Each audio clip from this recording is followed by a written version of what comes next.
18 horas. Notícias de Manaus, Amazonas, Brasil e do mundo. Agora na Mix. Legal, alô você, 6h02 em Manaus. Boa noite, equipe, 18 horas. Boa noite, equipe Mix. Boa noite a você, Karine Leão. Muito boa noite, Carlão. E boa noite pra você que nos faz companhia aqui em 100,7. É isso aí, estamos juntos a partir de agora até às 7 da noite aqui no 18 horas. Mix. Ontem foi legal, hein? A participação dos nossos ouvintes, Karine. Demais, os amigos participaram, né? foi muito legal. Bacana, então, você pode participar também. O nosso WhatsApp é o 994887592. Tá valendo, Karine. Exatamente, a sua participação, o seu comentário, a sua análise a respeito dos assuntos abordados aqui no 18 horas. Participa também. Mix. Vamos começar o 18 horas de hoje com os destaques do dia. Réveillon vai ser com programação e praia liberada na Ponta Negra. Crise na saúde. Mães de crianças cardiopatas fazem apelo desesperado para o governo do Amazonas. Boletim aponta fim da seca dos rios da Amazônia. Mesmo assim, as cotas ainda estão abaixo da faixa de normalidade para o período. Hora 6h03, esses e outros destaques, outros assuntos, você confere em mais uma edição do programa 18 horas, destaques desta terça-feira, 26 de dezembro de 2023, no ar 18 horas. Aqui no melhor Mix do Brasil. 18 horas. Olha só, hein? A praia tá liberada, pessoal. Isso mesmo, depois de mais de 2 meses, a praia da Ponta Negra volta agora a ser liberada para o banho, para os banhistas. Exatamente, Carlão. A medida acontece aí depois do Rio Negro atingir hoje de manhã a cota de 17 metros e 94 centímetros. Vale lembrar que a praia foi interditada para o banho no dia 2 de outubro, quando o nível do rio atingiu 15 metros e 29 centímetros. E a medida de interdição acontece para a segurança dos banhistas. Sim, agora os manauaras vão poder curtir a praia nesse finalzinho de ano, ok? Quem estava aí na expectativa, esperando, agora tem um detalhe, hein? Não vão poder pular as 7 ondas na noite de Réveillon, porque o banho só está liberado até às 5 da tarde, como explica aí para nós a repórter Udineia Araújo. Fim de ano na praia da Ponta Negra vai ser do jeito que o manauara gosta, mas só para quem for durante o dia. O tradicional banho na passagem de ano não vai ser permitido, apesar de o prefeito de Manaus, Davi Almeida, anunciar na manhã dessa terça-feira a reabertura da praia para banho no Rio Negro.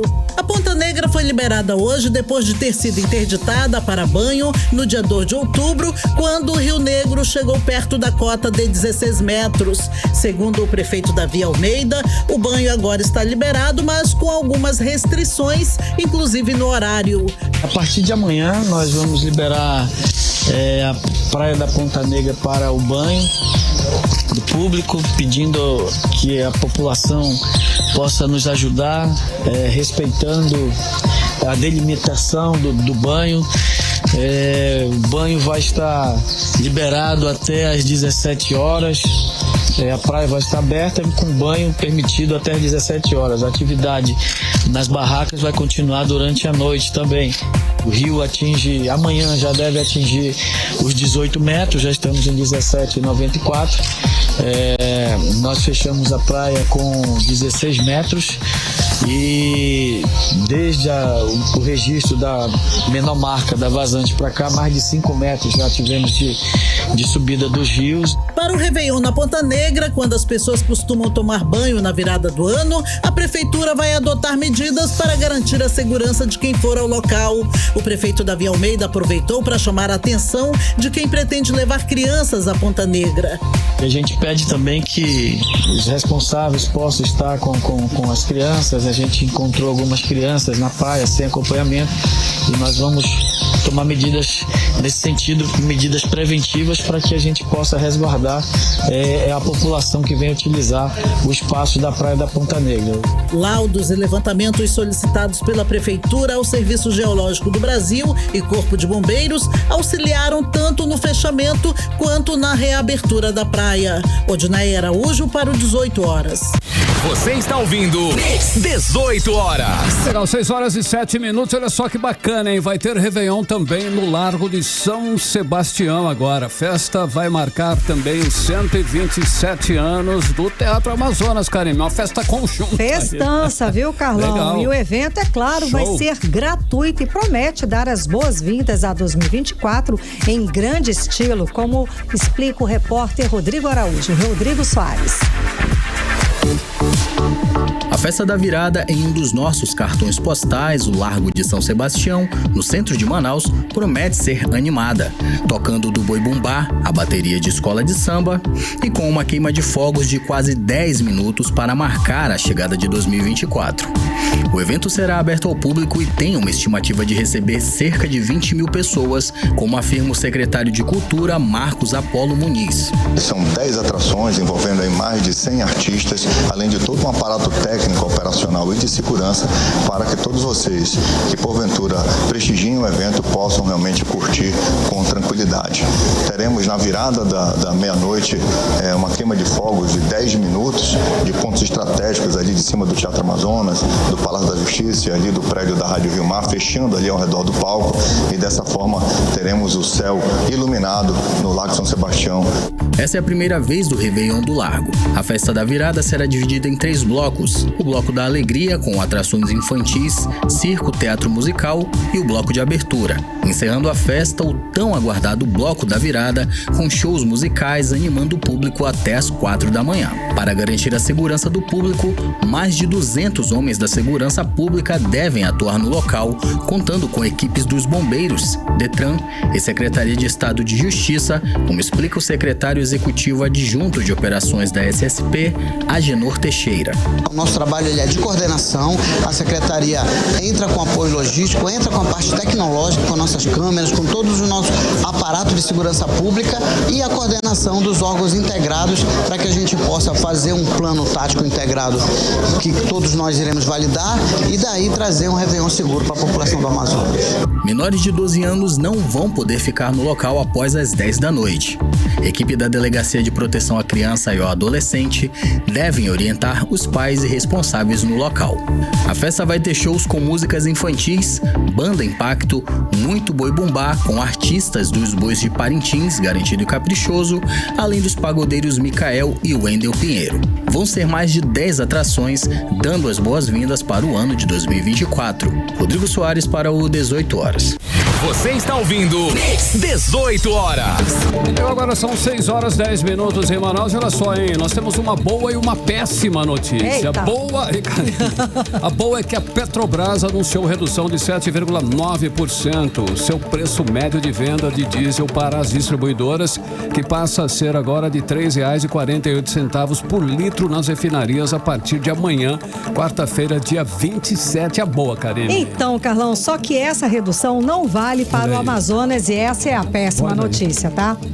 Isso porque a refinaria que atende o estado foi privatizada e agora está no comando do grupo Atem e que não segue a política de preços da Petrobras. A direção da refinaria do Amazonas, a REAM, não anunciou qualquer alteração de preços até hoje de tarde. Olha só, a redução de preços por parte da Petrobras é resultado da análise dos fundamentos dos mercados externos e internos frente à estratégia comercial da estatal, implementada em maio de 2023 em substituição à política de preços anterior e que passou a incorporar parâmetros que refletem as melhores condições de refino e logística da Petrobras. Bom, a redução do diesel é a segunda deste mês. No dia 7 de dezembro, a empresa havia anunciado o corte de 6,7% para o combustível e agora de 7,9%. Bom, e no ano, a variação acumulada do preço de venda de diesel da Petrobras para as distribuidoras é de uma redução de R$ 1,01, equivalente a 22,5% de queda. Olha só, em reais, a redução anunciada nesta terça-feira é de 30 centavos por litro. Mix.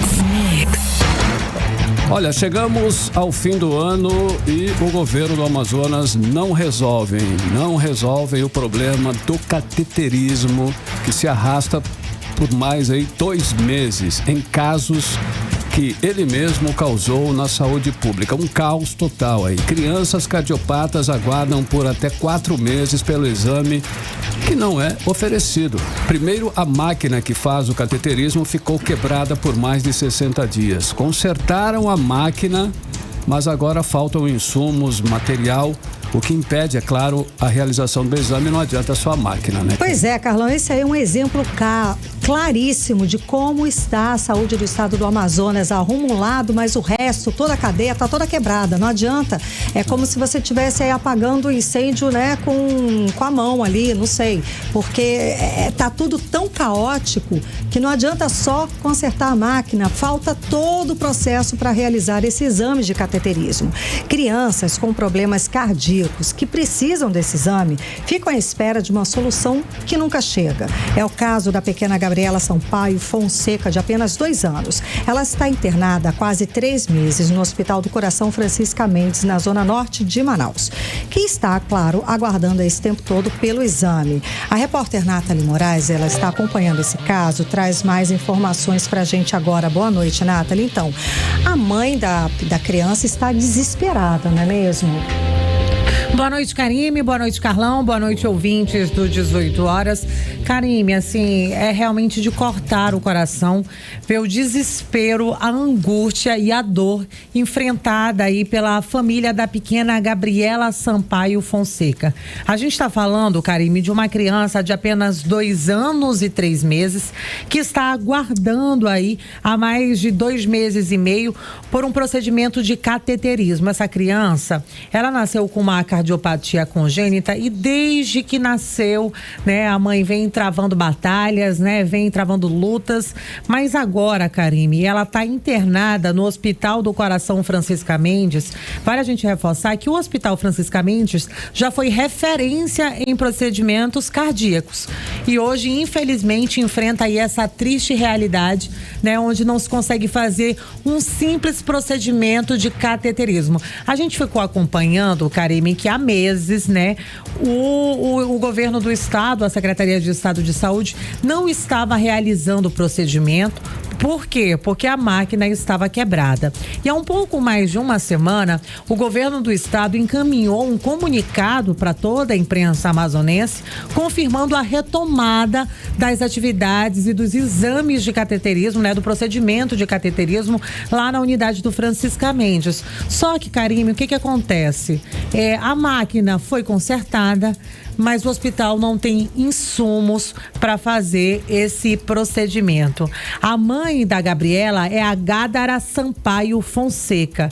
Ela conversou com a gente, ela denunciou toda essa demora do hospital em realizar esse procedimento que é essencial para tratar a cardiopatia da filha dela. Além da cardiopatia, a pequena Gabriela, Karime, ela nasceu com uma astresia pulmonar, uma doença, né, que, como eu disse anteriormente, ela já nasceu com essa doença e ela precisa fazer uma cirurgia no pulmão, né? Só que para ela fazer essa cirurgia no pulmão, ela precisa primeiro verificar como está a situação do coração.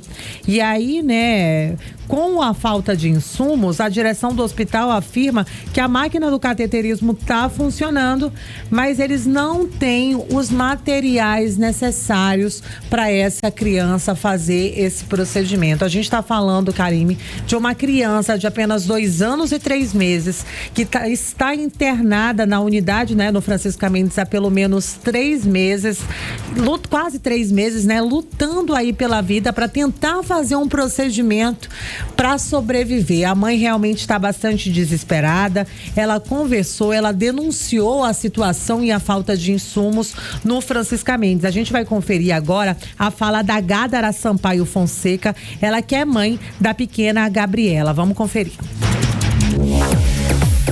Então, a minha bebê, o nome dela é Gabriela, ela tem 2 anos e 8 meses, está aguardando há mais de 2 meses uma intervenção, um exame de cateterismo, né? E a partir desse exame, ela vai fazer uma angioplastia em um primeiro momento e depois, se ela tiver condições, ela vai fazer um Glenn, que é uma cirurgia maior, né?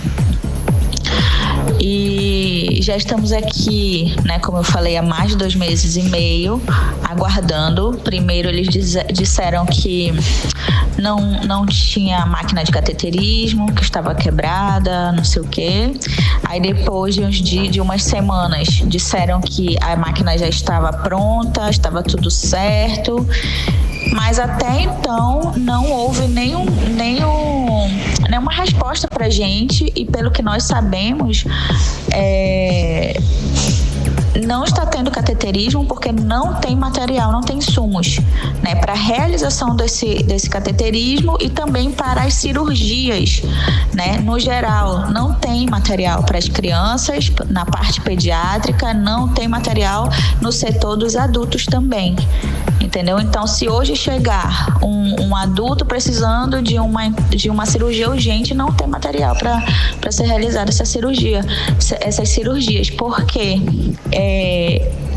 eles dizem, né, eu ouvi dizer aqui que os fornecedores não foram pagos, então eles também não fornecem o material para os hospitais, entendeu? E assim, quem padece somos nós, né? Somos nós que pagamos impostos, que estamos aqui com os nossos bebês, né, praticamente morrendo, né? E sem saber, de mãos atadas, sem saber o que fazer, sem saber para onde correr, porque nós já fizemos várias denúncias, não só eu como mãe, mas outras mães também fizeram várias denúncias, entendeu? E é isso. Essa é a notícia de hoje. 18 horas. Karime e Carlão, nós ouvimos aí a fala da Gádara Sampaio Fonseca, ela que é mãe da pequena Gabriela, que está internada há mais de 2 meses e meio lá no Francisca Mendes. A gente ouviu na denúncia, né, Karime? Faltam materiais para fazer o cateterismo, faltam insumos nos centros cirúrgicos. Essa é uma situação que atinge da ala pediátrica, né, a urgência do Hospital Francisca Mendes. Ou seja, um cardiopata, né, ou qualquer outra pessoa que tenha uma emergência no coração e precise passar por um procedimento cirúrgico, ele não consegue fazer isso porque o governo do Amazonas não pagou a empresa que fornece os insumos para fazer ali o atendimento aos pacientes. E essas cirurgias de emergência, segundo a denúncia que a gente acabou de ouvir da mãe da criança cardiopata, ou seja, não há cirurgias, as empresas estão sem receber o pagamento acertado aí com o governo do estado. Não só essa empresa, né? A gente sabe que várias empresas da área da saúde estão sem receber, estão aí com os recebimentos atrasados. E a pergunta que não quer calar, né? Segundo o governo do Amazonas, foram investidos 5 bilhões de reais para a saúde. E a gente quer saber para onde foi esse dinheiro, porque a gente está vendo que, consertou a máquina aí de cateterismo, mas não há insumos. Na outra ponta, se essa criança quando fizer a cirurgia, a gente vai saber que ela não vai ter aí uma dieta balanceada como deveria. Depois que fizer e precisar de algum medicamento da Central Única de Medicamentos, ela também vai padecer para receber esses medicamentos, que sabemos também que não está abastecido.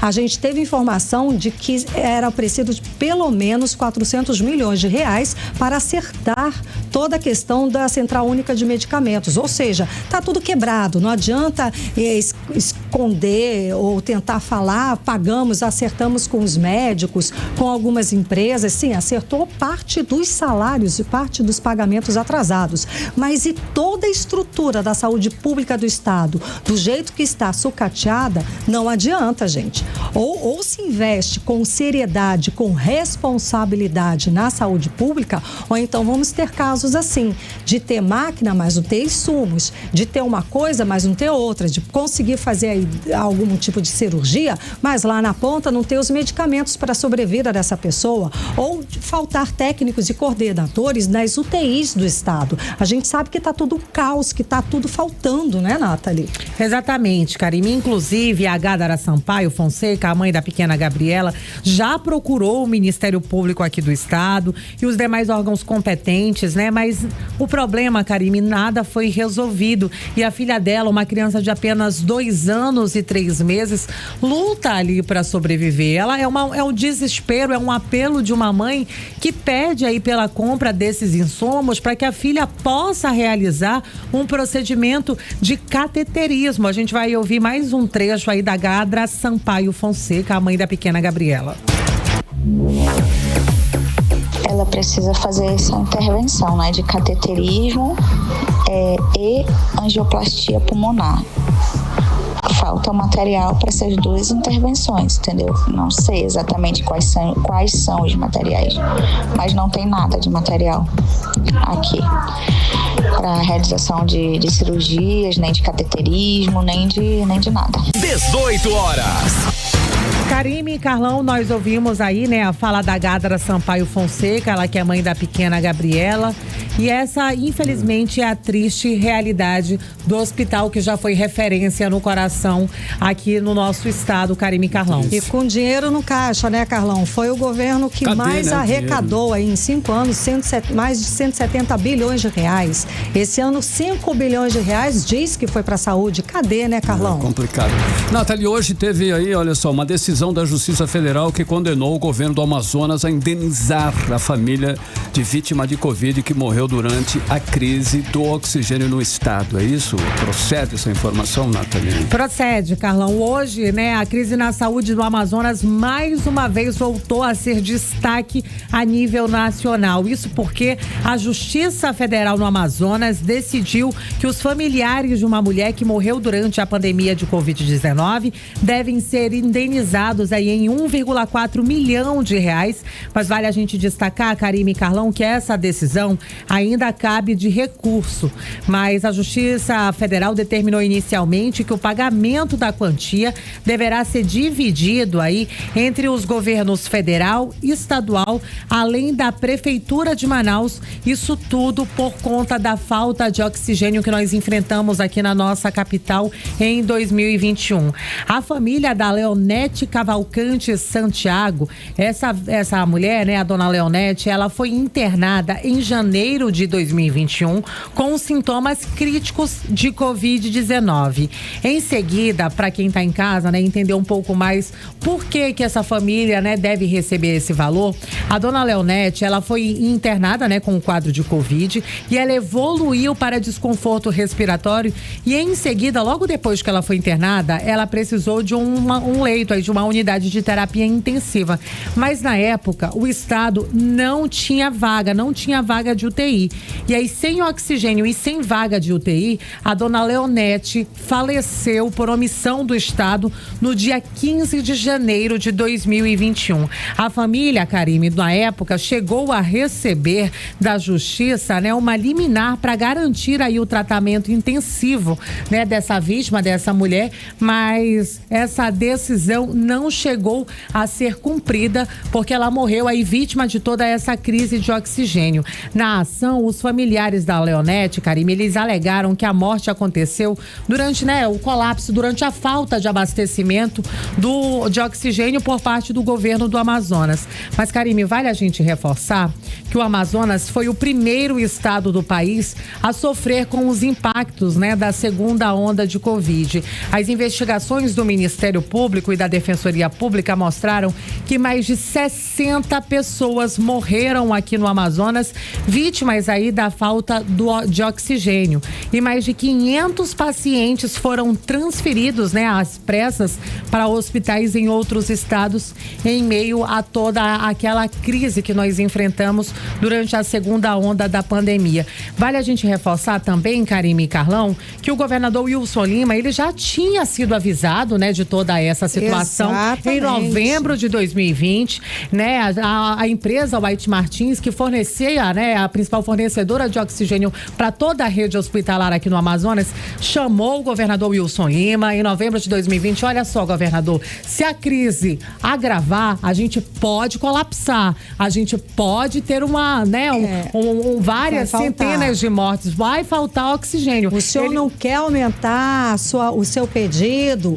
O governo do Amazonas disse que não. Esse fato foi exposto, inclusive, na CPI da Covid lá no Senado. Senado Federal. Exatamente, Karime, né? Como eu disse, a White Martins alertou o governo do Amazonas em novembro de 2020, nada foi feito e nós passamos por aqueles dias de terror e de omissão, né? E aí, nessa ação, Karime, a Justiça Federal também afirma que é obrigação dos governos garantirem os serviços essenciais para assistência à saúde. Essa sentença aí é da juíza Jaisa Maria Frasch e ela afirmou, ela foi bem firme, né, ali durante essa decisão, Karime, que o governo deve pagar aí para essa família, de que houve omissão dos governos, né, do governo aqui do Amazonas em abastecer adequadamente as unidades de saúde com oxigênio e garantir aí os leitos de UTI e determinou aí a essa família o pagamento de 1,4 milhão de reais de indenização.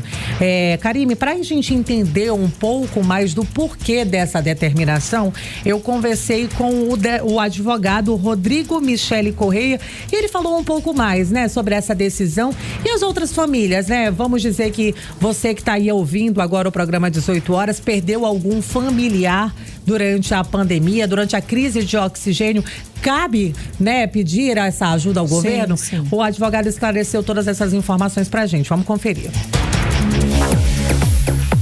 Os cidadãos que perderam seus entes queridos devido à falta de medicamento ou qualquer omissão do Estado têm o direito, sim, de ingressar com a ação e pleitear, no mínimo, indenização por danos morais. É claro que, dependendo da circunstância, cabe até o pedido de pensão. Às vezes, aquela pessoa que faleceu, aquele ente querido, era o que promovia o sustento da família, né? E ele só faleceu em decorrência de uma omissão do Estado. Outro ponto importante que deve ser destacado, a divisão de tarefas entre os entes governamentais e a organização do Sistema Único de Saúde não pode causar obstáculo ao direito do indivíduo à percepção de medicamentos ou tratamentos indispensáveis à sua qualidade de vida, à sua saúde, né? 18 horas. Karime e Carlão, nós ouvimos aí a fala do advogado Rodrigo Michele Correia falando um pouco mais sobre essa decisão da Justiça Federal, a determinação, né, na verdade, de que o governo, a União, o governo e a Prefeitura de Manaus indenizem aí a família da vítima de Covid-19 durante a segunda onda, né, que atingiu aqui o Amazonas. Só para encerrar, Karime, desde o começo da pandemia, né, o Amazonas registrou 14.484 mortes por Covid-19, segundo os dados do boletim epidemiológico divulgado aí pela Fundação de Vigilância em Saúde do Amazonas, Karime e Carlão. E mais um crime que aconteceu aqui durante a pandemia, tá? Só vou lembrar que o governador do Amazonas, Wilson Lima, é réu no Superior Tribunal de Justiça por supostos crimes praticados na compra superfaturada de ventiladores pulmonares na loja de vinho, que eram destinados ao tratamento de vítimas da Covid-19 no estado. A decisão foi unânime, tá? O Ministério Público Federal acusa o governador Wilson Lima de crimes como fraude em licitação e de ser chefe de uma organização criminosa. Valeu, Nathalie Moraes, boa noite. Boa noite. Agora 6h30, você no melhor mix do Brasil. 18 horas. Porém, atenção, muita atenção, você que vai pegar a BR-174, hein? É a 174, estrada que liga Manaus a Boa Vista. O trecho do quilômetro 1045 desmoronou após a forte chuva nesta segunda-feira, nas proximidades do município de Presidente Figueiredo. Então, Carlão, com a chuva, um lado da pista cedeu e está interditado. A Polícia Rodoviária Federal esteve no local, sinalizou o trecho para evitar acidentes e orientou os motoristas que trafegam na estrada. Até o momento, a passagem de veículos está sendo feita apenas por um lado da pista. Olha, ainda não tem prazo, hein, para a recuperação do trecho e liberação das duas vias. Então, portanto, você que vai pegar a BR-174, muita atenção aí, você que está pretendendo viajar, ok? Agora, 6h30. 18 horas. E no ano de 2024, no Brasil, conta com um dia de folga a mais no calendário brasileiro. Olha aí, é que o Dia Nacional de Zumbi e da Consciência Negra, em 20 de novembro, tornou-se feriado nacional com a Lei 14.759, sancionada pelo presidente Lula. Esse feriado, referência aí ao dia da morte de Zumbi, o líder do Quilombo dos Palmares, já era oficial aqui em Manaus e também em outros municípios brasileiros. É um dia de reconhecimento à luta contra o racismo nos dias atuais, inclusive. Bom, Carlão, o calendário de 2024 vai contar com 3 feriadões. Começa pelo Dia da Confraternização Universal, agora dia 1º de janeiro, que vai cair numa segunda-feira. Depois vem o feriado da Sexta-feira Santa, no dia 29 de março. E logo no domingo, dia 31 de março, é comemorado a Páscoa. E o último feriado só em novembro, na data da Proclamação da República, dia 15, que vai cair numa sexta-feira. Para muitos, o período do carnaval também é de folga, mas a data é considerada ponto facultativo apenas. Neste ano, a comemoração será no meio do mês de fevereiro e varia de acordo com cada cidade, mas os dias 12 e 13, segunda e terça-feira, são pontos facultativos. 6h32. Mix.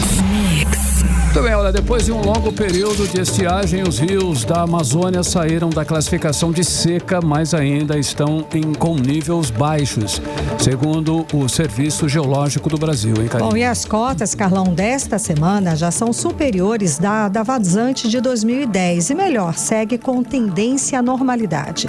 Em toda a bacia do Amazonas, o processo já é de enchente e subida do nível dos rios. Vamos acompanhar mais detalhes agora com Giné Araújo. O processo de descida e subida das águas nunca foi de tanto interesse da população quanto esse ano, por causa da severa estiagem, a maior dos últimos 121 anos. O Serviço Geológico do Brasil, no entanto, trouxe uma boa notícia na edição 58 do Boletim de Alerta Hidrológico da região. Todas as estações monitoradas indicaram que os rios da bacia do Amazonas estão em processo de subida consistente. Com isso, a maioria dos rios do Amazonas saiu da classificação de seca, mas em geral, as cotas ainda estão abaixo da faixa de normalidade para o período. O Alto Rio Negro, por exemplo, está no início da cheia devido às chuvas concentradas na região, de acordo com a pesquisadora em geociências, Jussara Cury, do Serviço Geológico do Brasil. Sobre o processo de subida do Rio Negro aqui na região do Porto, em Manaus, ainda estamos no período inicial da enchente, da fase de enchente, mas com subidas médias na ordem de 17 centímetros diários, o que seria regular para o período. Se essa tendência de subida for mantida, nos próximos dias sairemos dessa fase considerada anormal e indo para a fase da normalidade. No momento, por exemplo, as cotas dessa semana já estão superiores à da vazante de 2010 e com tendência a realmente a faixa da normalidade nos próximos dias. As águas dos rios Solimões, Madeira e Purus estão subindo com força. Segundo o monitoramento, a estação dos Solimões em Tabatinga, por exemplo, é uma das que já está na faixa de normalidade, conforme a pesquisadora Jussara Cury. Algumas estações dos Solimões que são monitoradas também apresentam processo de subida. Aqui na região de Barcelos, no Rio Negro, também apresenta processo de subida em razão do período chuvoso, tanto da bacia dos Solimões quanto dessa parte central do Negro. Então, nos prognósticos climáticos indicam chuva na região de Cabeceira esta semana e na semana seguinte chuvas distribuídas na região central do estado do Amazonas, onde está com chuva abaixo da média ainda na região sul do estado. Desde setembro, os níveis dos rios da bacia amazônica estavam em cota classificada como de seca. Em outubro, os rios chegaram a seca extrema, atingindo a mínima histórica de 12 metros e 70 centímetros no dia 26 de outubro. Hoje, o Rio Negro está próximo de 18 metros. Odneia Araújo para o 18 horas. Você está ouvindo 18 horas. E o Amazonas registrou um aumento de 125% nos casos de rotavírus entre 2022 e 2023. Os dados são da Fundação de Vigilância em Saúde do Estado. Segundo o órgão, no ano passado foram registrados 51 casos da doença. Já este ano foram 115 casos. E de acordo com a Fundação de Vigilância em Saúde, o rotavírus é de notificação obrigatória em crianças menores de 5 anos. Para maiores de 5 anos, em casos notificados, são para surtos, ou seja, em situações de mais de um caso que tenham relação entre si. Legal, 6h36 em Manaus. Continue aí em 100,7 no programa 18 horas. Daqui a pouquinho você vai ficar sabendo que o levantamento revela que mortes violentas cresceram 77% na Amazônia. É o nosso assunto em instante já. 18 horas. Agora nós vamos conferir a previsão do tempo. É tempo e temperatura para amanhã. Amanhã, quarta-feira. Tempo e temperatura, Karine Leão. Previsão do tempo. Segundo informações do Clima Tempo, a previsão para amanhã é de sol com aumento de nuvens de manhã, com pancadas de chuva à tarde e à noite. A mínima prevista é de 25 graus, a máxima pode chegar a 32 graus. As chances de chuva são de 67%. E a umidade relativa do ar fica entre 57% e 97%. Olha, mortes violentas cresceram 77% na Amazônia nos últimos 10 anos. O norte foi a única região do Brasil que não registrou queda no número de mortes violentas intencionais, Karine. Carlão, os dados são do Fórum Brasileiro de Segurança Pública, que revelam também que a Amazônia é hoje uma rota importante do tráfico internacional de drogas. O levantamento aponta também que o número de embarcações disponíveis para patrulhamento em toda a Amazônia é muito pequeno. E o repórter André Meirelles está acompanhando todos esses dados, está aqui com a gente ao vivo para dar mais informações. Boa noite, André. A Amazônia, então, tem em média um policial militar para cada 21 quilômetros quadrados de área, o que aponta também esse estudo, não é? Boa noite, André.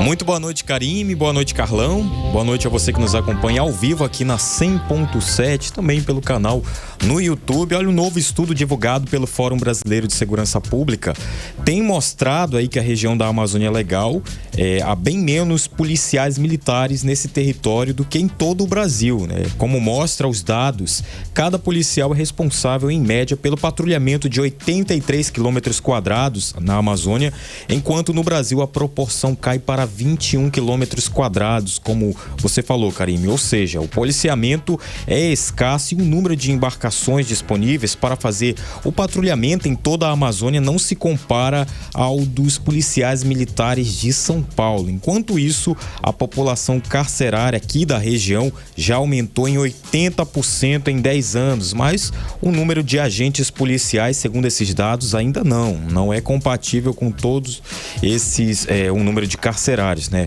E para que a gente possa entender melhor e fazer uma análise melhor de toda essa situação, eu conversei com um professor e sociólogo que é o Luiz Antônio Nascimento. Ele que fez uma análise sobre esses dados e com a experiência que ele tem, ele aponta que é necessária uma Secretaria de Segurança Pública capaz de compilar os dados sobre segurança pública para observá-los e compreender o que está acontecendo, né, a partir desses dados que foram registrados, né? O professor Luiz Antônio, ele acredita que por isso não há uma melhora na segurança. Vamos acompanhar o trecho dessa primeira fala do professor. Acho que o primeiro aspecto que a gente precisa chamar atenção aqui é preciso uma Secretaria de Segurança Pública. Eu estou pensando no Amazonas, mas eu poderia falar de quaisquer outros estados da região norte. Você precisa de uma secretaria capaz de compilar os dados sobre segurança pública da maneira mais correta e mais fidedigna do ponto de vista científico, para que a gente possa olhar para os dados e compreender o que está acontecendo a partir dos dados compilados, dos dados registrados. O que a Secretaria de Estado de Segurança Pública do Amazonas não faz, nunca fez, e piorou nos últimos 5 anos. Então você, por exemplo, quando você pergunta quantos homicídios foram registrados, você consegue chegar. Mas quando você quer decompor esses registros, perfil etário, perfil étnico, local do evento e tal, isso desaparece, você não tem dados, né? As condições que você identifica aquele homicídio também não tem dados. 18 horas. Muito bem, Karime, Carlão, a gente ouviu a fala do professor Luiz Antônio Nascimento, ele também é sociólogo, ele traz esses dados, inclusive é um assunto, muitas das vezes pouco abordado, e a gente, inclusive, tem trazido mais informações. A gente já trouxe na semana passada aqui outras informações sobre essa segurança na região da Amazônia, principalmente aqui no estado do Amazonas, e eu continuei essa conversa com ele. Ele também aponta sobre o que ainda mostra o estudo do Fórum Brasileiro de Segurança Pública, o crescimento dos registros de arma de fogo aqui na Amazônia Legal, que foi de 91% entre os anos de 2019 e 2022, enquanto a média nacional subiu 47,5%. E aqui no estado do Amazonas, o sociólogo aponta a responsabilidade desse aumento de crimes violentos ao governo do estado. Inclusive, ele lembra de uma série de crimes que tem pelo menos um deles aí que teve 3 chacinas registradas aqui no estado do Amazonas e que, segundo o professor, não houve aí uma apuração por parte do governo estadual. Segundo ele, a gente está falando aqui dessa entrevista que a gente fez com o sociólogo Luiz Antônio, o único que se chegou à autoria foi o resultado da pressão dos movimentos sociais e populares que acabaram pressionando a Polícia Federal pelas partes das vítimas que eram indígenas e em território de unidade de conservação, em que a Polícia Federal entrou no circuito do massacre que ocorreu no Rio Abacaxi, ali em todo o entorno, Foi dessas questões que ele lembrou aqui durante a conversa, e também ele relembra aí outros crimes violentos aqui no estado que ainda não teve a apuração desses dados, que a gente vai ouvir agora a segunda parte aí com o professor Luiz Antônio Nascimento. Vamos ouvir. Houve um massacre aqui em Manaus e a polícia não tomou, a Secretaria de Segurança Pública, a Polícia Civil, enfim, passado já mais de 4 anos não houve nenhuma manifestação. As apurações, as investigações nunca vieram à tona. E o massacre em Tabatinga, que também não houve nenhuma manifestação, nenhuma apuração rigorosa por parte do Estado. Então, estou dizendo tudo isso para a gente lembrar que você tem um Estado, um governo de Estado descomprometido com a segurança pública, que não tem promovido a segurança pública. Bom, então, combinado com isso, aí você tem ainda a situação do tráfico em ascensão, combinado com a possibilidade de você ter acesso a armas de fogo legal ou ilegalmente. Os dados que você apresenta são graves. Você tem aí o dobro da população, o dobro do número de registros de armas de fogo no Amazonas. Quer dizer, e onde que essas armas de fogo estão sendo utilizadas? Contra quem essas armas de fogo estão sendo disparadas? 18 horas. Muito bem, Karime, Carlão, a gente ouviu a fala do professor e sociólogo que é o Luiz Antônio Nascimento, tá trazendo aqui essas questões pra gente, inclusive a gente agradece muito a participação dele. Sim. E para concluir aqui os dados, através do estudo do Fórum Brasileiro de Segurança Pública, mostra também que a região amazônica se tornou palco de disputas entre facções locais e até de países vizinhos, e que apesar do Brasil ter registrado uma redução no número de mortes violentas nos últimos 10 anos, a Amazônia teve crescimento, como por exemplo no ano de 2022, que foram registradas 23,3 mortes intencionais no país, isso a cada 100 mil pessoas, enquanto isso aqui na Amazônia Legal foram 33,8. Olha só a diferença, Karime, Carlão, de 23,3 mortes isso intencionais no país, enquanto só aqui na região da Amazônia é 33,8, ultrapassando como se fosse todo o país. Exatamente. É o retrato da segurança pública aqui do estado do Amazonas, gente. Não tem o que falar, é outra crise, Carlão? Sim. Ok, André Meirelles, André, obrigada pelas informações. Agora 6h45, você no melhor mix do Brasil. 18 horas. Olha aí, hoje foi o dia oficial de trocar presentes dados no Natal. Todo mundo sai com presentinho hoje. Inclusive, o comércio registrou um movimento intenso nesta terça-feira, que é o primeiro dia útil útil após o Natal, Karime. Exato, e a repórter Nathalie Moraes acompanhou aí, tem mais informações a respeito dessas trocas. Boa noite, Nathalie, mais uma vez, seja bem-vinda novamente. Então, teve muita troca de presente aí nessa terça-feira, amigo oculto é danado pra errar, né? É danado pra errar, inclusive eu tô nessa lista. Karime e Carlão, mais uma vez, boa noite pra vocês, boa noite, ouvintes. Então, Karime, passado aí esse período, né, de troca de presentes, muitas pessoas se deparam aí com a necessidade realmente de trocar esses produtos por vários motivos, seja por não ter servido, por ter defeito ou simplesmente por não ter agradado. Mas outra situação, né, que é bastante recorrente é a pessoa ter recebido aí o mesmo presente, então muita gente procura as lojas para fazer essa troca. Mas, Karime, você sabia que, segundo o Código de Defesa do Consumidor, nenhuma loja física é obrigada a trocar o produto?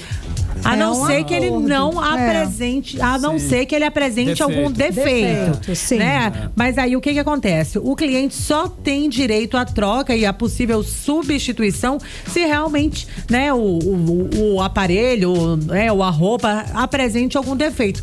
Caso contrário, é um acordo que é feito ali entre o cliente e o lojista, né? E aí, caso, né, a loja, né, o produto apresente algum defeito mesmo, a loja tem aí até o prazo de 30 dias para fazer a troca. O consumidor pode escolher entre a substituição do produto, né, no caso do defeito, ou por outro em perfeitas condições, e também ele tem a opção aí de receber o dinheiro de volta ou um abatimento proporcional no preço. Mas para quem realizou compras online, Karime e Carlão, a regra muda um pouco, é um pouquinho diferente. Já no mundo virtual, em caso de compra, caso o comprador, comprei, me arrependi, não gostei.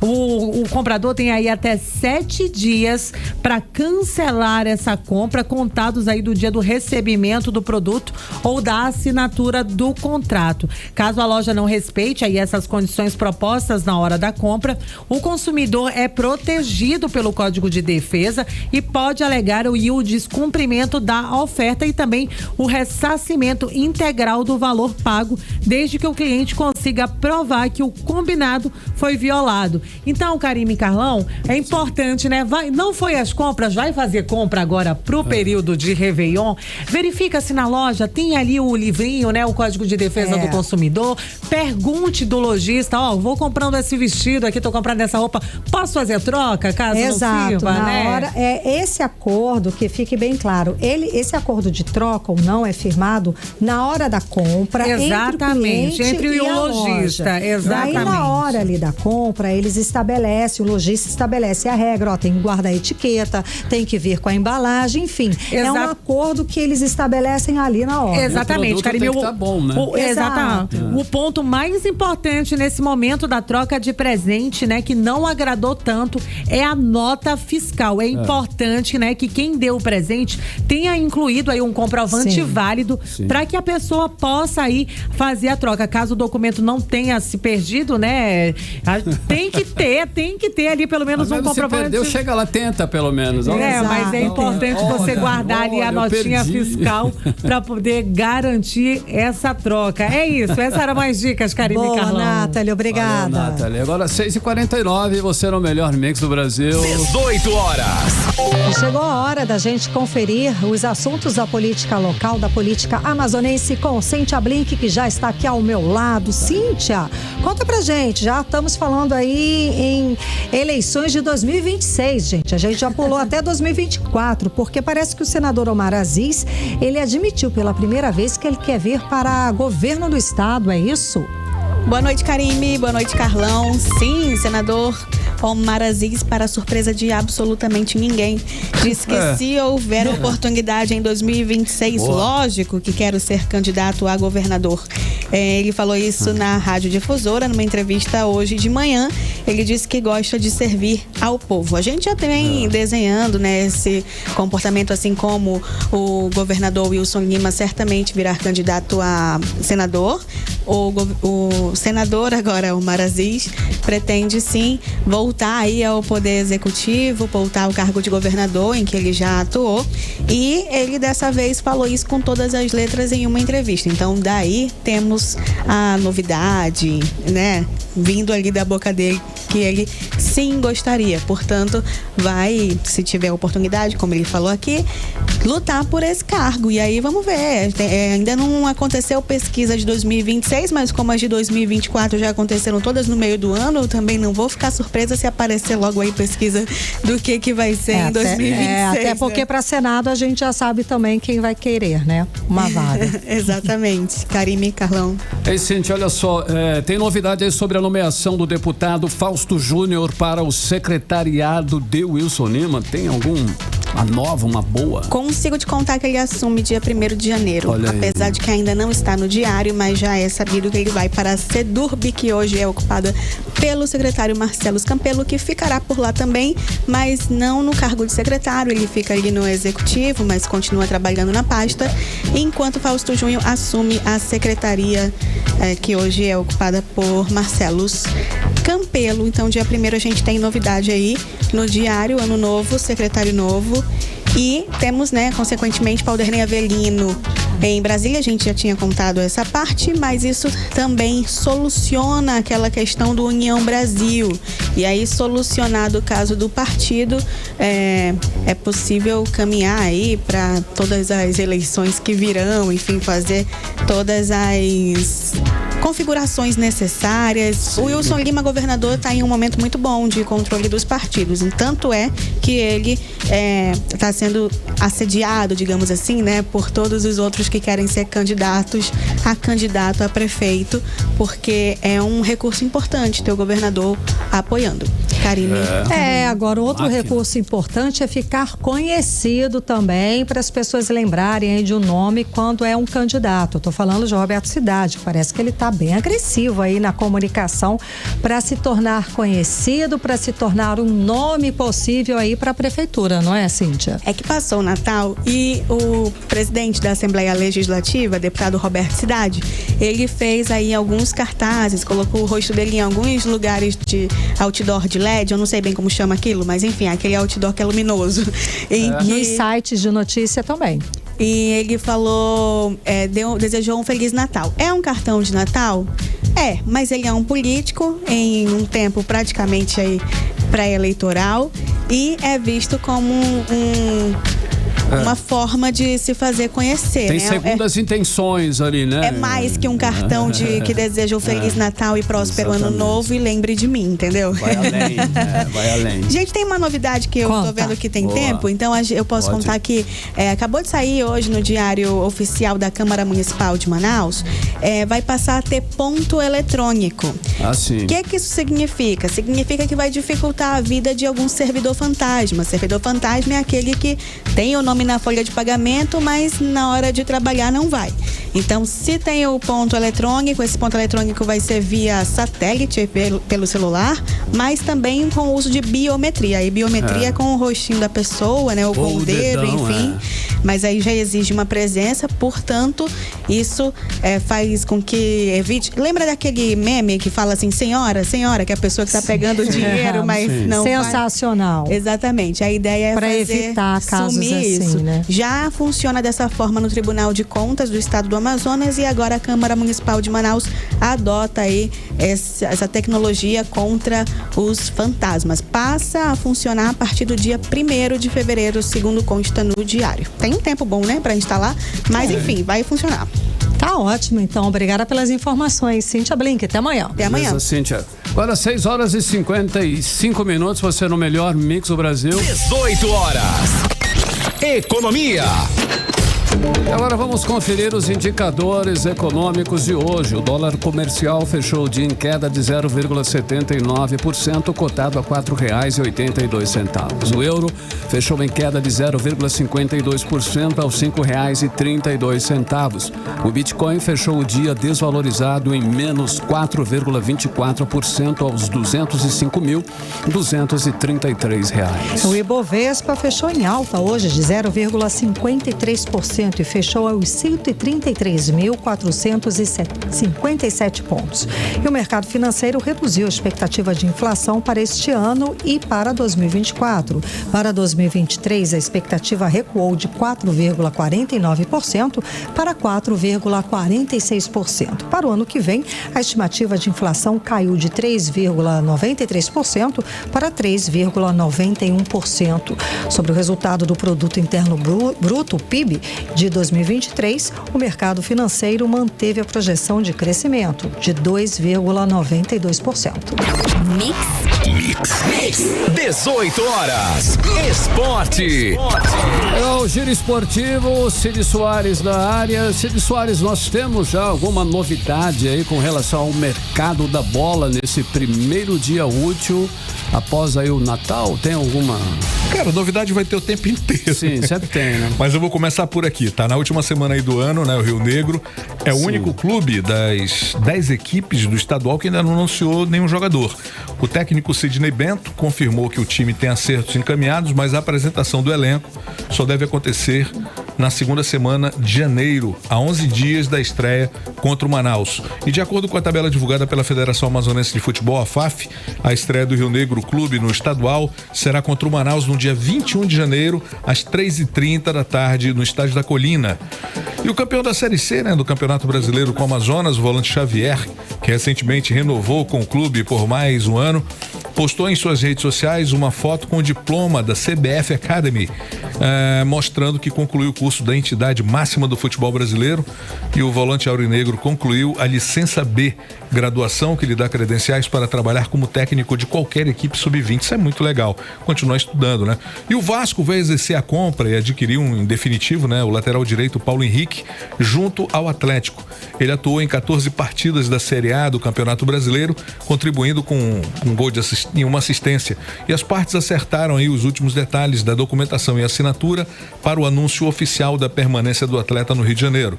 O Vasco já é um dos times que mais está investindo pesadíssimo, inclusive, para 2024. Portanto, teremos grandes surpresas aí pela frente. Legal. E olha, na mira do Corinthians para a temporada 2024, o atacante Gabriel Barbosa, o Gabigol, foi apontado pelo diário Mundo Desportivo como um suposto bom reforço para o Barcelona. Ele aparece numa lista, é uma publicação, né, que apresenta uma lista de atletas em reta final de contrato com seus respectivos clubes e colocou o astro do Flamengo como uma possível opção para os catalães em 2024. O Gabigol tem contrato com o Flamengo até o final de 2024 e poderá assinar um pré-contrato com qualquer outro clube na metade do ano, caso de fato não estenda, né, o vínculo que tem com a equipe rubro-negra.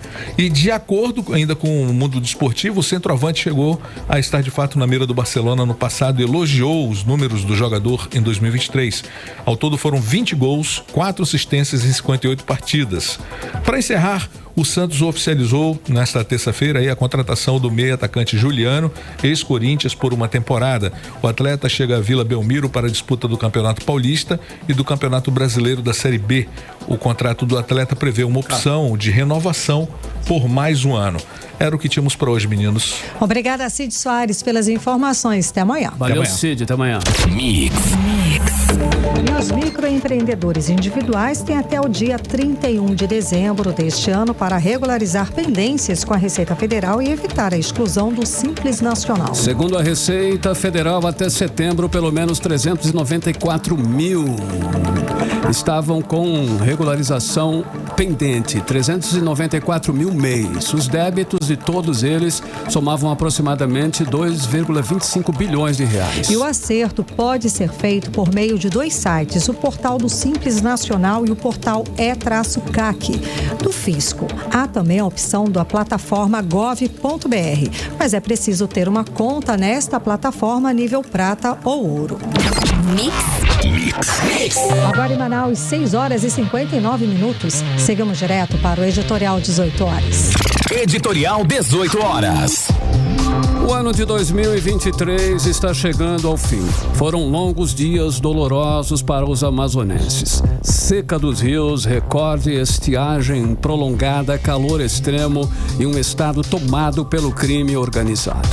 O Amazonas continua no topo do ranking dos estados mais violentos do país. Os indicadores da segurança pública são escandalosos e deixam a população com medo, aterrorizada. A saúde, mais uma vez, entrou em colapso, com hospitais superlotados, profissionais com salários atrasados por mais de 4 meses. Falta medicamento e material básico, e há filas intermináveis para exames simples, como o cateterismo. O Ministério Público abriu vários inquéritos para apurar o caos na saúde e a responsabilidade das nossas autoridades. O governo Wilson Lima está encerrando o 5º ano de mandato, que não trouxe nenhuma melhoria para a saúde e a segurança. Foi um grande fracasso nessas duas áreas. Muitas vidas perdidas por uma culpa de um governo incompetente e também irresponsável. O Amazonas, apesar de bater recorde de arrecadação, ficou mais pobre nas finanças, com um estado endividado em mais de 5 bilhões de reais e um estado pobre em gestão, que nunca priorizou a saúde e muito menos a segurança. São duas áreas em que pipocaram escândalos e crises. A esperança é que tudo isso mude em 2024 e o amazonense possa viver em paz, com mais segurança e serviço de saúde digno. A esperança é a última que morre. 18 horas. 7:01, Karime. Boa noite, gente. Obrigada pela companhia. Um beijo. Até amanhã. Até amanhã. Você ouviu 18 horas. As notícias do Brasil e do mundo. De volta amanhã.